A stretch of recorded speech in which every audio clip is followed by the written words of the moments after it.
Check out this luxury 1950s helicopter, the Westland WS-55 Series 3, a civilian variant of the Whirlwind, emerged shortly after World War II.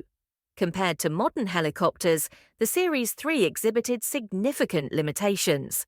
Its performance, characterized by lower speeds, limited range, and a less powerful engine, paled in comparison to contemporary aircraft. The cabin, while functional, offered a less comfortable and spacious environment for passengers. Modern helicopters boast advancements in aerodynamics, engine technology, avionics, and materials, resulting in significantly improved performance, safety, and passenger comfort. Early proponents of helicopter technology envisioned a future where they would become commonplace in urban environments like Manchester. So why don't we see more helicopters buzzing around our cities today?